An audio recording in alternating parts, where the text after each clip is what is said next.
Hello students, hope you are well. I came up with a new class. Today I will discuss Accounting 910 English version chapter 3 Double Entry System. Question number 1. So let's see the question. Kobi and Chobi traders kept all the books under double entry system on December 2017. The following transaction occurred in this business. December 1, cash brought in Taka 15 lakh into the business as capital. Clothes purchased on credit Taka 25 lakhs. Furniture purchased in cash 60,000. Salary paid to manager Shakil at 8,000. Voucher number 112. Commission received in Taka 8,500. Goods purchased by check Taka 1,20,000 at 5% discount. So let's see the question number A. What is the total amount of goods purchased on December? Yes students, clothes purchased on credit. Purchased আমরা একটা পেয়েছি, so আমরা লিখে ফেলবো। তোমাদের জন্য আগেই আমি আমাদের টেবিলটা ড্র করে ফেলেছি। সো আমরা এখানে লিখবো date particulars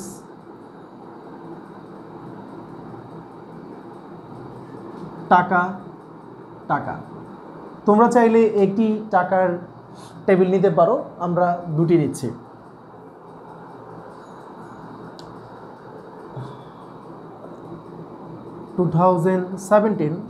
December 12 clothes purchase.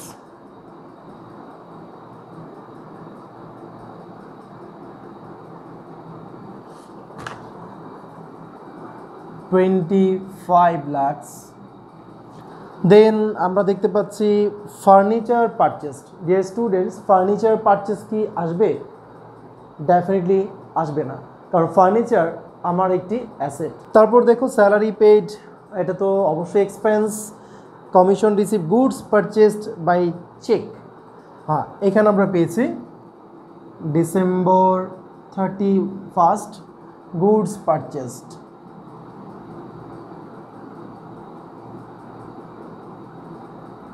Deer students, আমরা এখানে দেখতে পাচ্ছি গুডস পারচেজ বাই চেক টাকা 1,20,000। আমরা এখান থেকে 5% ডিসকাউন্ট, এই 5% ডিসকাউন্ট আমরা লেস করে দেব। তাহলে 120 ডিভাইডেড 100 মাল্টিপল 5, 6,000 আমার হচ্ছে 1,20,000-কে 5% করলে 6,000। এই 6,000 আমরা ডিরেক্টলি কী করে দিব? আমরা লেস করে দিব। ডিরেক্টলি লেস করে দিয়ে 120,000 6,000 আমরা লেস করে দিব, তাহলে 114,000। দেন আমরা এখানে টোটালটা প্লাস করে দিব 26,14,000।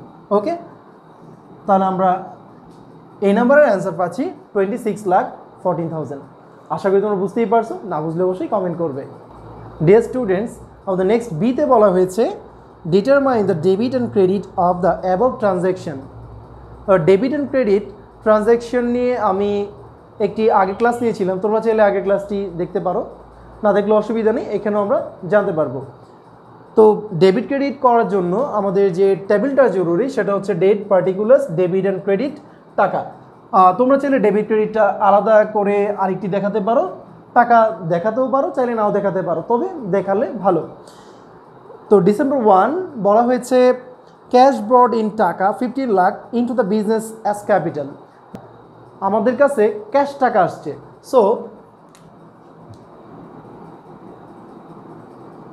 December 1 যেহেতু আমাদের কাছে ক্যাশ টাকা, cash account debit,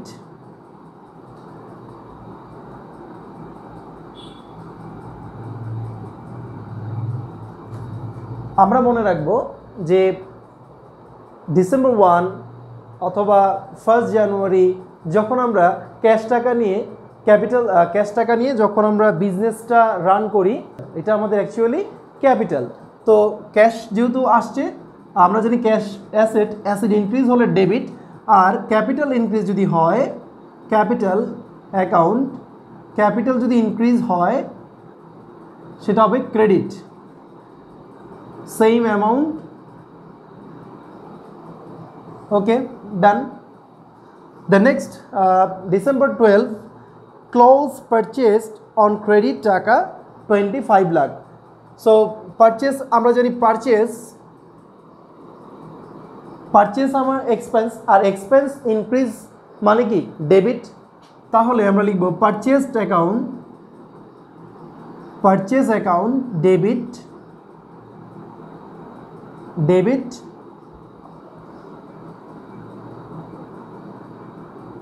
then account payable account credit.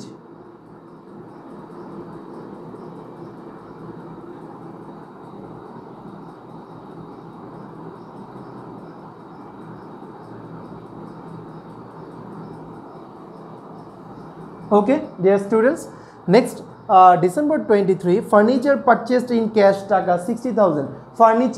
Furniture অবশ্যই আমার একটা asset.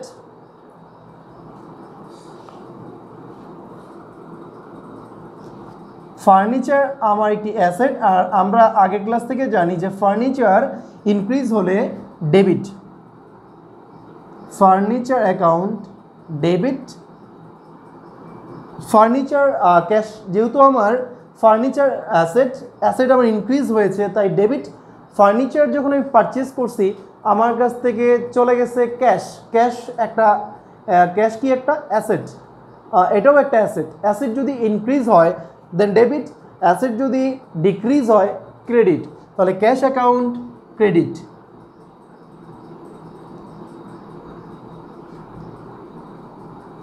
$60,000। Okay, dear students, next, December 24 salary paid to manager Shakila টাকা 8,000। salary, what is the salary? Salary is expense account অবশ্যই debit, salary account debit,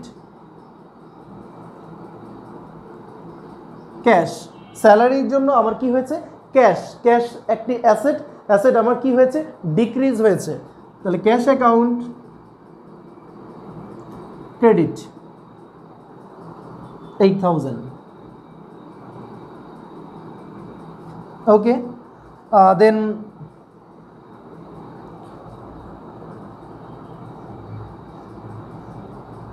then commission receive in cash টাকা 8,500। আমার কাছে কি আসছে ক্যাশ আসছে, অবশ্যই cash account debit.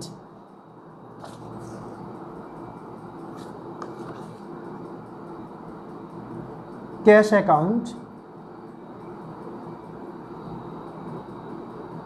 Account debit,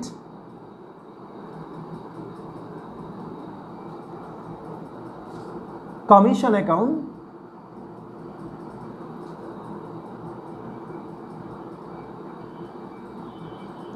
account credit.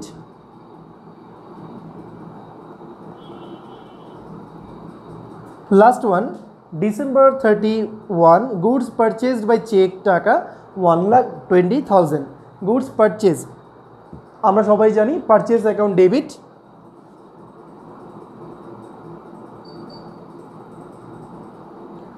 Purchased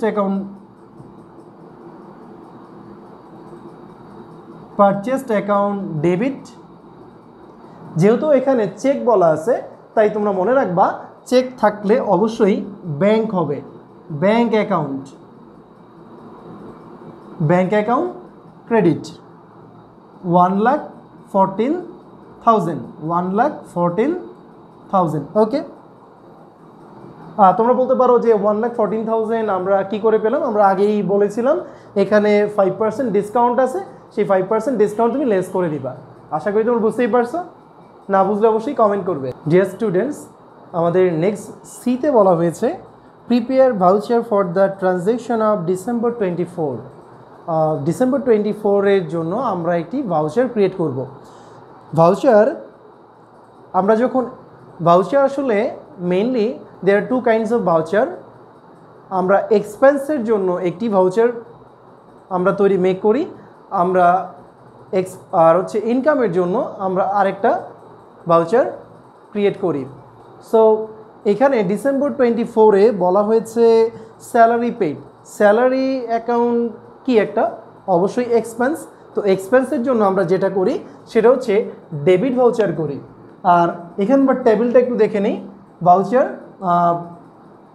কোবিয়ান ছবি ট্রেডার্স ডেবিট ভাউচার নাম্বার 112, এটা কোয়েশ্চেনই দেওয়া আছে।